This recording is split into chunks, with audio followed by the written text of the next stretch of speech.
everyone, welcome to the Nuts and Bolts series. This is episode 3, and I'm very, very excited. I'm going to be joined by an orthopedic registrar, Miss Zahra Jaffry, who's currently working on the Percival pot rotation in London as an orthopedic registrar. So welcome, Zahra.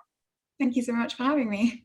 So I just wanted to start off by asking you the same question that I've asked all my other guests, and that is, why orthopedic? And I appreciate there's an exam answer or an interview answer and then probably a real life answer, so you can give me either. Well, I think mine is probably a combination of both. I feel like every time I tell someone why orthopedics, it always comes across a little bit cheesy, but for me it was my first ever theatre list experience was as a 16-year-old doing work experience, and I'd somehow managed to get into theatre and see this hands list, and for me that was just so inspirational. I thought, this is something I really have to get into. So it was during that process of actually applying to medical school, and then since then sort of every experience just reinforced that. I did my BSc in surgery and anesthesia, and I got to see the really innovative side of orthopedics with robotic surgery, patient-specific instruments, and then I took it in a completely different direction with my elective, and I did it in Malawi with it was actually a charity-based hospital that I did it at, and just looking at how they were trying to help people out there with free orthopedic surgery for children by using the funds they get from adult surgery. So actually I got to see quite different sides of it, and I love both. And then I just kept going, and everything kept inspiring me to carry on. So that's interesting. So before medical school, you kind of had your mind at least half made up, if not fully made up. Throughout medical school or even later, did anything sway you away from that? Or did you think, actually, this isn't the right path for me? I mean, I definitely got lots of comments like, you're too nice to be an orthopedic surgeon, you might not fit in, that kind of thing. But actually, I just try to find out for myself and see what it would be like. And so that's why, even though in medical school, you only get maybe 2 or 3 weeks within the orthopedic rotation, I spent a lot of my free time trying to go into more lists and go into clinics and speak to actual orthopedic surgeons. And actually, within the actual specialty, there was so much encouragement and this culture of, no, come along, like, see what it's like, and see if it's for you. Okay, fine. So these kind of people or the comments that you got trying to sway you away from orthopedics, how did you kind of put those to one side? Just by going to orthopedic lists and just exposing yourself to the specialty? Yeah, I mean, the thing is right from early on, I knew I wanted to do medicine, but so many people had already told me that it wasn't a great career path for somebody who wanted a good work-life balance. And for me, that was always quite important as well, that work-life balance. But I just carried on because my parents and my family were so supportive and said, no, this is something you really want to do, so just carry on. And whenever it gets difficult, you always have the option of leaving. I always knew that. So I just carried on, and then I really kept enjoying it. So I think for me, because I'd already had all of those people putting me off medicine and I'd carried on and I really enjoyed it, orthopedics wasn't going to be much different for me. People were still trying to put me off, and so I just carried on. Okay, fine. And I guess through all of these experiences you've had, you say that reinforced your kind of love for orthopedics. Were there any experiences that actually, when you went into orthopedics, you thought, no, this isn't, something I want to pursue, or did anything turn you away from orthopedics? Not really. I mean, there are always good days and bad days in any job. So, you feel really tired towards the end of a night shift and you're getting grilled in the trauma meeting. And there were a couple of times when I thought, what, maybe they'll get a point where I'm going to feel too old for this, like, too old to like continue being grilled after a long, grueling night shift. But, they're equally, if not more, matched by the really good days where you're learning a lot and you're really helping people, and I guess you really get to see the before and after with orthopedics, which is why I think so many people get into it. It's just, you know, you've got real visual proof of something getting better with those x-rays, but also the patients are telling you, I couldn't do this before and now I can. So, you know, that kind of satisfaction, I think it completely outweighs just a couple of bad days here and there. No, I completely agree. The interesting thing is, you mentioned about the work-life balance that obviously is a lot talked about in medicine, in particular for surgery and surgeons in any branch of surgery. How do you maintain this work-life balance, or do you? Well, I think definitely during COVID, it's been so much easier because we haven't got as many social commitments, right? But I think with my family and I, we often have quite a few little like discussions / meetings about, okay, these are the events coming up. So, you know, planning, they know that I need to let my rota coordinators know in advance. So they usually will. And so like, we're kind of quite used to trying to work around my rota, but also my husband's quite busy all the time as well. So, you know, we do need those meetings so that we can try and plan our lives. I know it sounds really, really, You make really it sound like awesome. you've got rota coordinators in your family as I well. know, like a little bit dull even, but you know what? It's the only way we can like organize to have fun as well. But yeah, no, I think it works for us because, you know, we know that if we've got to be somewhere, we'll try and make the time to be there, but we just need enough notice. And that's just how it is in medicine. I don't think that's just surgery. I think that's everywhere. Everywhere. No, I completely agree. Me and my wife have got an app where we just put our rota on, so any one of us can just check it if we were thinking of putting another commitment or anything like that on. So completely agree. Okay, so coming now into, you've gone through medical school, you're still interested in orthopedics, you're in foundation years. What did you do, or what can people do if they want to, you know, expose themselves more to a surgical specialty, make themselves competitive? So I think the first thing to do is definitely make sure that if this is a specialty for you, so try and go to clinics and theatre lists, but don't get put off by a foundation job in orthopedics because it's so different from being a registrar, which is what you'll spend the majority of the time doing up till consultant level. Because I feel like when you're a foundation doctor doing orthopedics, you are just doing discharge summaries and all the paperwork that's quite boring. And so I would say get through that bit, but actually find out what the registrar life or the consultant life is going to be, because that's where the majority of your time will be. So that's the first thing, and then figure out whether it's for you before then going on to this whole thing of, you know, collecting audits, publications, presentations, because those are where you're going to get the majority of your points for applications, and that's really what's going to make you competitive. Okay, fine. And I mean, throughout foundation year, there's sort of excellent advice about trying to expose yourself to specialty clinics, audits, etc. After foundation years, do you think you should go straight into core surgical training, the next stage, or should you take some time out, as lots of people do in F3 or even F4? What's your thoughts on that? I mean, lots of people take F3s and F4s, or even after core surgical training, they may take a year out after that, so a CT3, whatever you want to call it. I took a F3 year and I thought it was really useful. I managed to get a lot more points on my application, but the actual reason why I did it wasn't because I wanted to, it was because I thought I would. So that was around the time I got married, I thought I might need to take a year out to go to New York to be where my husband was and then come back a year later. Mm-hmm. But then we realized he didn't like it out there, and so he came back anyway. So then I thought, oh no, I've got an entire year and I've got nothing to fill it with. But actually, after all the applications closed for core surgical training, a bunch open up for fellowships in teaching or simulation like I did.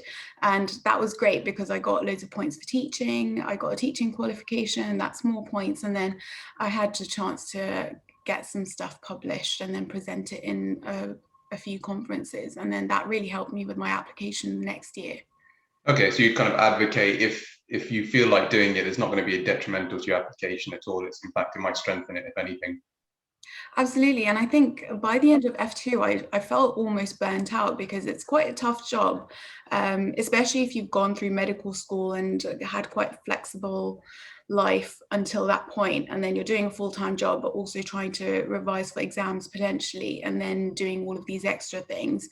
It can be quite difficult. And so by the end of F2, I thought, actually, I'm quite glad that this has happened and I can have a bit of a mental break.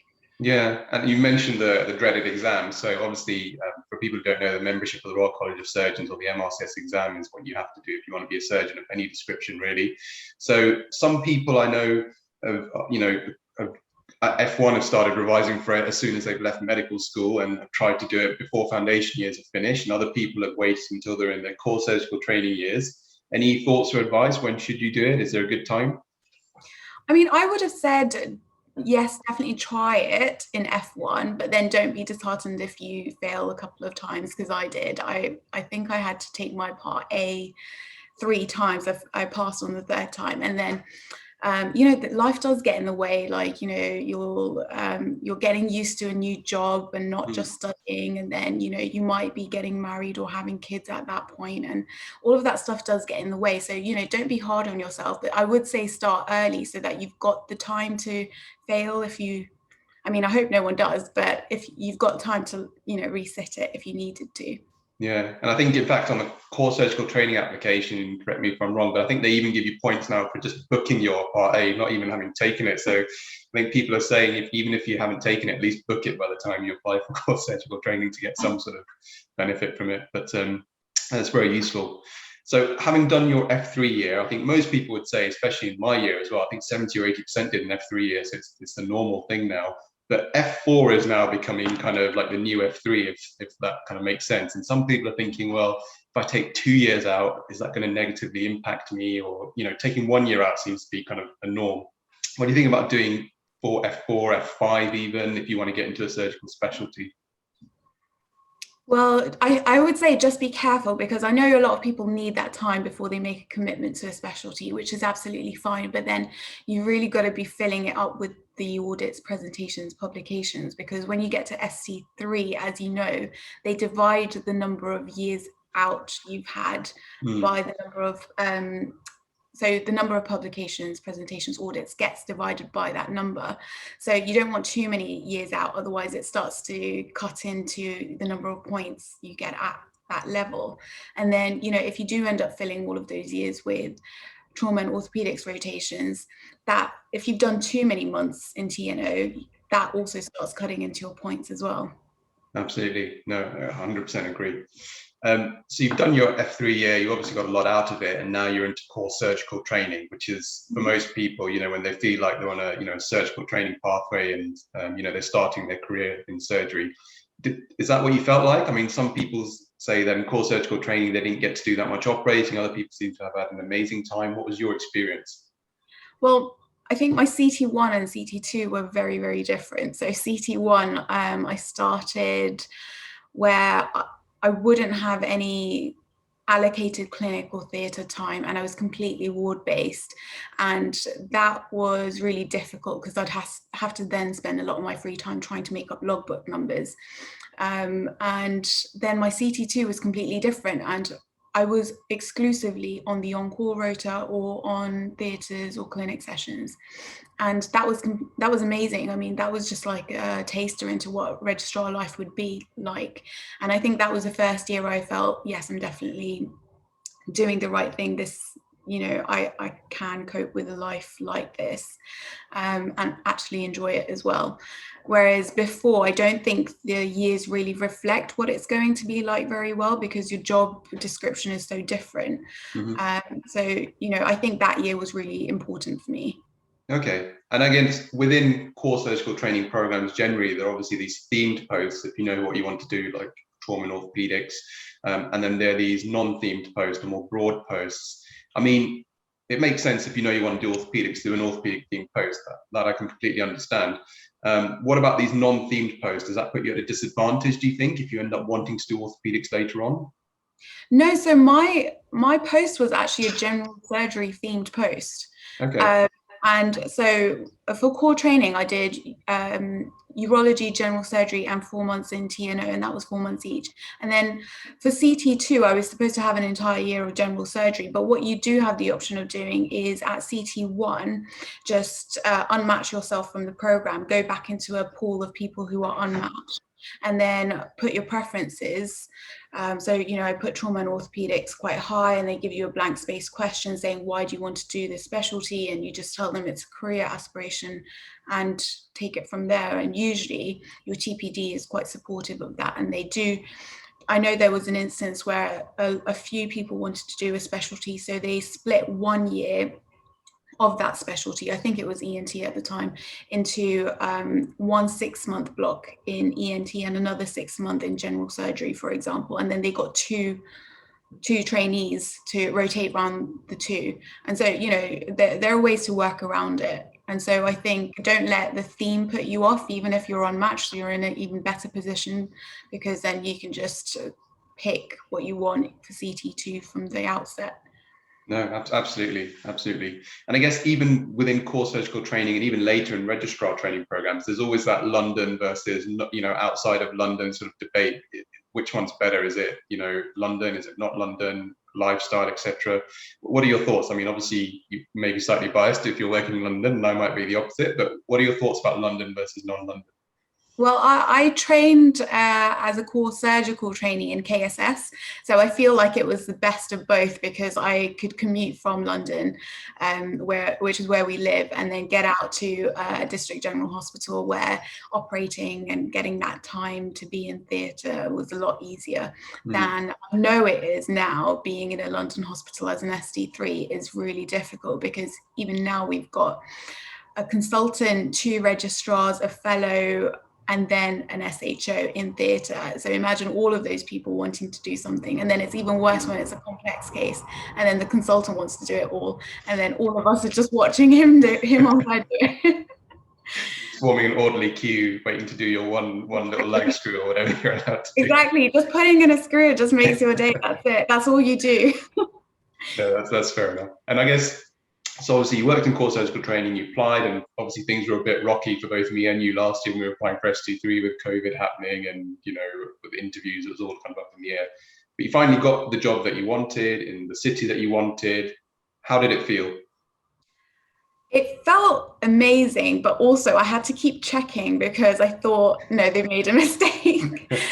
Something's gone wrong here. But no, it was amazing. I feel like I got really lucky, actually, but it was nice to kind of see all that hard work pay off as well, because so much of your free time does go into trying to get all of these points. And yeah, it was nice to actually see it on paper and come to life, I guess. Absolutely. And then you start as a registrar in a big trauma centre in London. I'm sure it's extremely busy as well. How did that step up from core surgical trainee to that ST3 registrar, day one trauma centre? How did that feel, and how was it for you? I mean, I think that's quite a big jump, actually, because I feel like if I was at a district general hospital, the jump from SHO to registrar perhaps wouldn't have been as much as I feel it here, only because when I was at the DGH, I was the CT2 on call, and I'd be taking all the referrals. And I would essentially be doing what the registrar is doing. And so I had 3 years, I mean, you're an SHO from F2, essentially doing those kinds of on-calls. And so you have 3 years of where by the end of it, you feel like you're a very good SHO and you're doing a good job. And then you come to an MTC where you're the registrar taking the referrals again, but these are much more complex cases. And that's quite a big jump, I felt.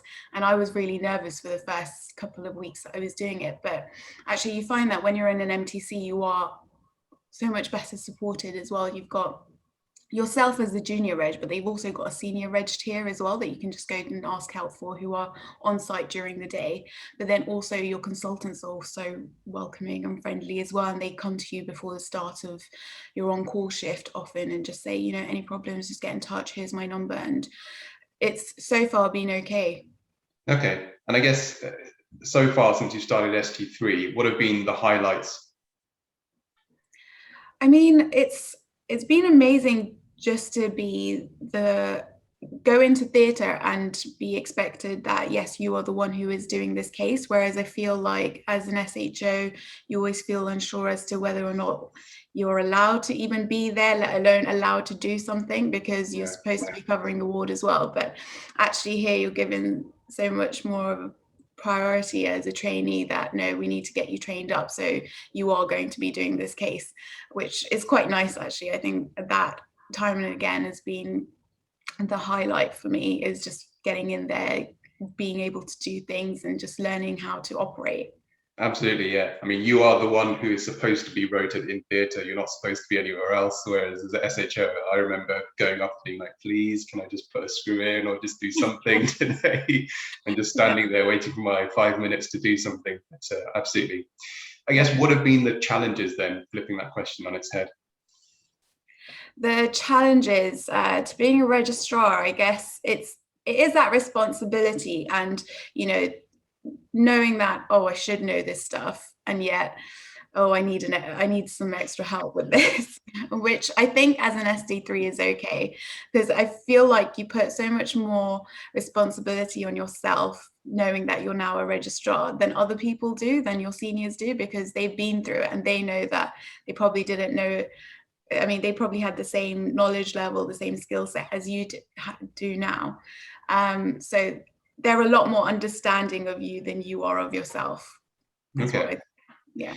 And I guess if you had to give yourself advice, when you're just starting out at the beginning of med school, what would you say to yourself, given the position you're in now? Well, I think at the beginning of medical school, I didn't really have a lot of people I could turn to for advice, because I didn't have a lot of medics in my family. Well, I had no medics in my family. Whereas I feel like a couple of my colleagues or other medical students had that advantage of getting advice early. Like, you really should start on publication and presentations while you have time as a medical student to do them, and it'll make you competitive later. I only got to know that once I was doing my BSc. I was surrounded by all of these people who were very academic and encouraged me to do that kind of thing as well.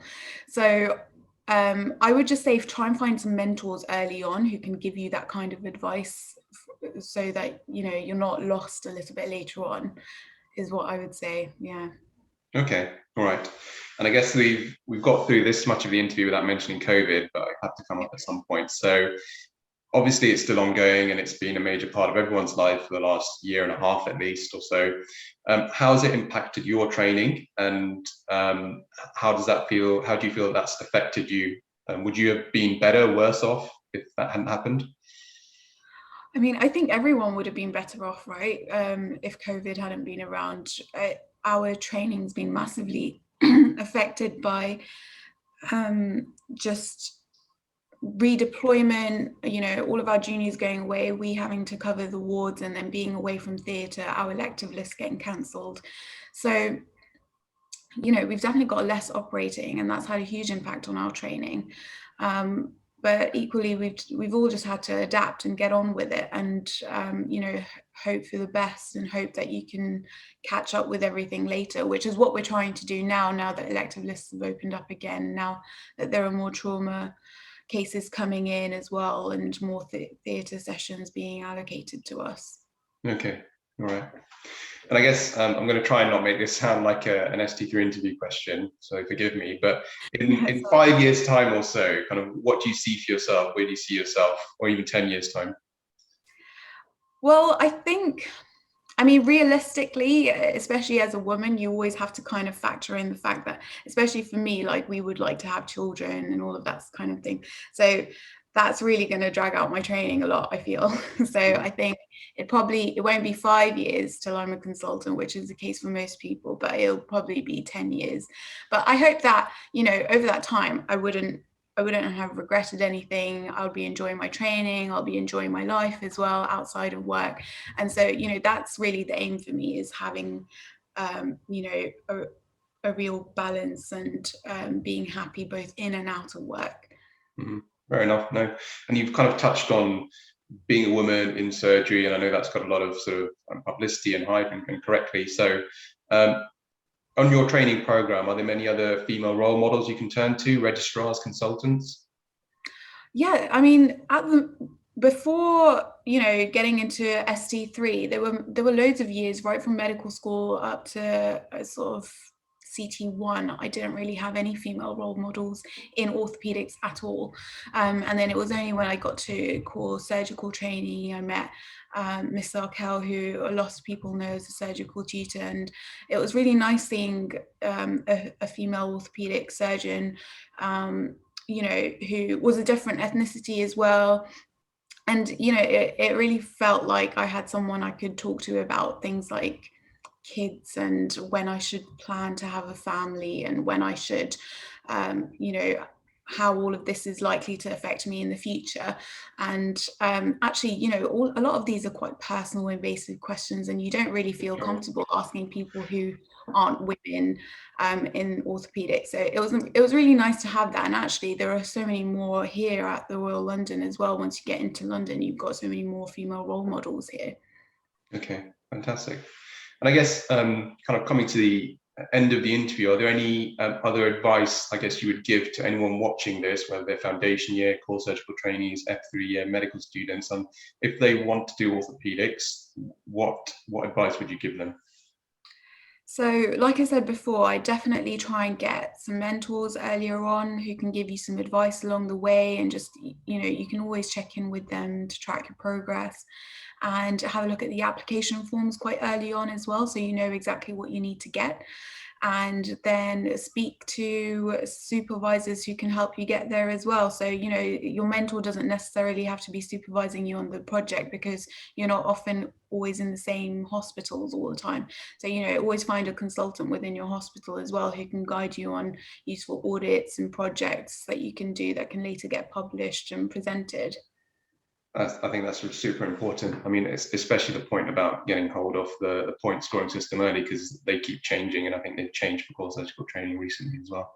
So it's super important. Listen, thank you very much, Zahra. I don't want to take up too much of your time, but I really appreciate your time today and giving your thoughts, your experience on how you found things so far, and what advice you would give. I'm sure a lot of people are going to find that super useful. So thank you very much for that. No problem. Thanks for having me. No problem. So if you guys want to watch the whole of this video, please check out Orthobuzz on Instagram or Twitter now as well, and YouTube. And next time we're going to be looking at the fellow grade. So that's post-training, post-certification of completion of training. And so I'm looking forward to that. But I think all it leaves me to do now is to say thank you very much, and have a good rest of the day, Zahra.